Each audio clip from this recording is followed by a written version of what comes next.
Bismillahirrahmanirrahim. Wahaikum bi khairin tahiyah.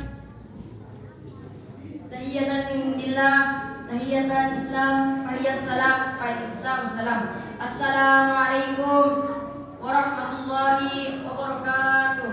Waalaikumsalam warahmatullahi wabarakatuh.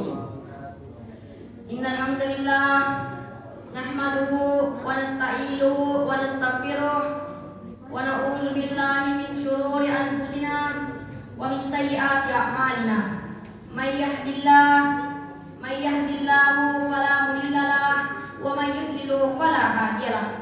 Asyhadu an la ilaha illallah wa asyhadu anna Muhammadan abduhu wa rasuluh alladzi ballaghatir risalah wa addal amanah wa nazalul ummah wa jahada fi sabilillah haqqa jihad. Amma ba'd.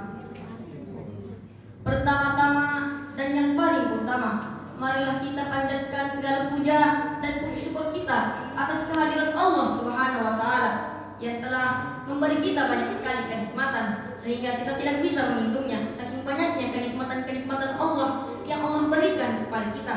Di antaranya nikmat kesehatan, nikmat iman dan takwa, dan nikmat kesempatan karena kita bisa menyempatkan untuk memenuhi kewajiban kita sebagai seorang muslim, yakni salat tarawih berjamaah. Salawat beserta salam tak lupa kita curahkan atau tak lupa kita kirimkan kepada Khatamul Anbiya, penutup untuk para nabi, imam untuk para rasul, tak lain ialah habibina nabiyina Muhammad sallallahu alaihi wasallam. Hadirin yang berbahagia, berdirinya saya di sini untuk menyampaikan satu ceramah agama yang berjudul Ramadan Momentum Hijrah Generasi Muda. Banyak teman-teman kita atau banyak pun keluarga-keluarga kita yang bersama kita di Ramadan yang tahun lalu atau di bulan suci yang tahun lalu, akan tetapi sudah tidak bersama kita di bulan suci yang sekarang. Itu berarti kita masih diberi kesempatan untuk berada di bulan yang sangat suci ini dan menunaikan ibadah puasa. Masyaallah muslimin wal muslimat rahimakumullah.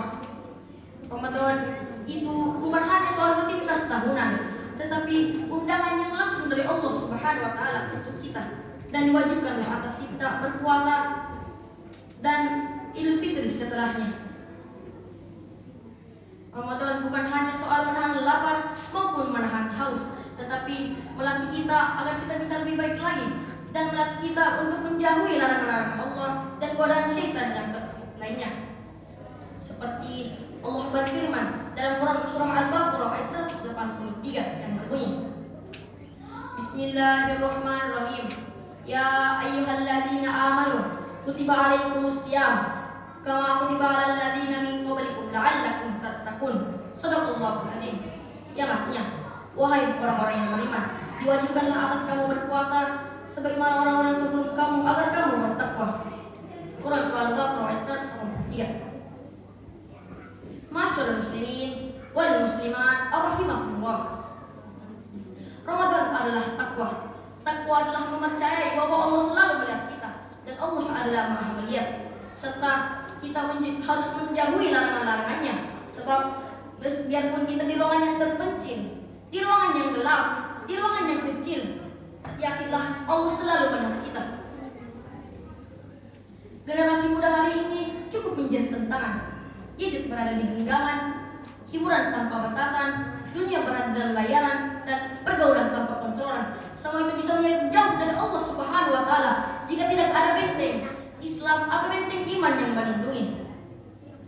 Tetapi Ramadan akan menjadi benteng iman dan benteng suci tersebut, yaitu bulan kita sekarang. Hadirin yang sangat berbahagia, seperti Rasulullah bersabda di dalam suatu hadisnya yang berbunyi, Man shoma Ramadana imanan wa ihtisaban ghufira lahu ma taqaddama min dzambi. Yang artinya, barang siapa yang berpuasa di bulan Ramadan dengan penuh iman dan mengharapkan atau dan menginginkan pahala, maka insya Allah dileburkan atau dihapus segala dosa-dosanya yang telah lalu. Hadis yang diriwayatkan oleh Imam Muslim dan Imam Bukhari. Ingat, ini bukan sekedar janji kecil. Ini adalah janji yang sangat besar, bahwa ini adalah kesempatan yang mustajab untuk kita bisa berubah diri kita dari nol kembali, atau kertas yang kembali putih tanpa ada noda sedikit pun. Masyaallah muslimin wal muslimat rahimakumullah. Saya mempunyai sebuah kisah agama atau kisah inspiratif, yakni kisah dari seorang sahabat Nabi yang bernama Khalifah Umar bin Khattab. Dulunya, sebelum ia memasuki agama kita, agama Islam, ia adalah sosok orang yang sangat keras. Ialah orang yang suka menentang dakwah-dakwah Nabi serta ajaran-ajaran Islam. Dan suatu hari ia pernah keluar dari rumahnya bertujuan untuk membunuh Nabi Sallallahu Alaihi Wasallam. Dalam perjalanannya, ia mendengar kabar bahwa adik kandungnya sendiri dari ibunya memasuki agama kita, yakni agama Islam. Umar bergegas ke rumah adiknya, tetapi ia terjatuh dan ia menangis sebab mendengarkan lantunan suci ayat Al-Quran dari adiknya. Dikabarkan dia membacakan surah Toha. Masyaallah muslimin wal muslimat rahimakumullah. Nabi bergegas mencari Rasulullah. Umar bergegas mencari Rasulullah, tetapi bukan untuk membunuhnya, melainkan menyatakan keislamannya. Masya Allah, dari sosok orang yang sangat keras menjadi sosok khalifah yang sangat adil. Dari sosok orang yang pembenci dakwah-dakwah Nabi menjadi penyayang dakwah-dakwah Nabi. Hadirin yang berbahagia, Ramadan bukan hanya mengajarkan kita untuk menahan lapar maupun menahan haus, tetapi untuk menjadikan kita sebagai sosok orang yang disiplin, karena kita bisa menahan lapar maupun menahan haus seharian. Dan sebenarnya kita bisa mengendalikan diri kita.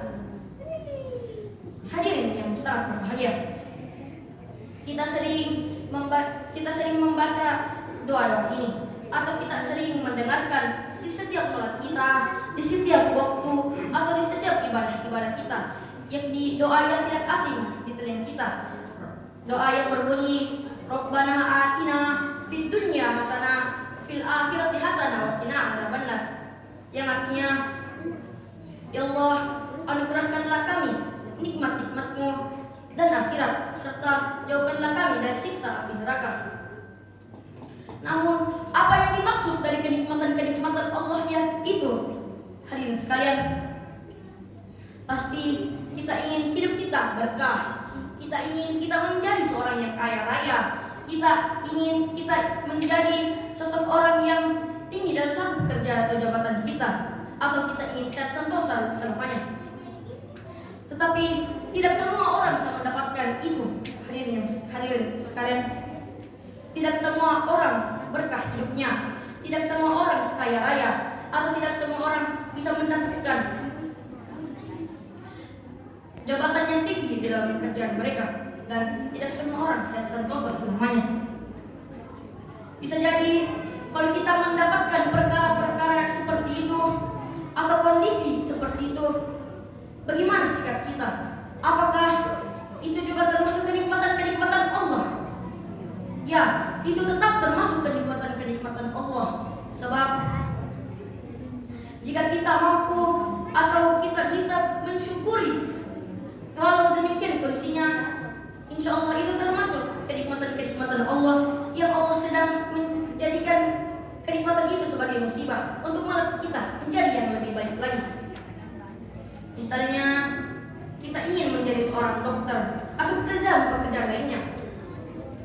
Kita ikutin berbagai tes yang di mana-mana. Kita tak segan belajar dari subuh hingga maghrib. Tetapi jika Allah mengganti niatnya atau itu belum menjadi keinginannya, apakah itu juga termasuk kenikmatan-kenikmatan Allah, hadirin sekalian? Masyaallah muslimin rahimakumullah.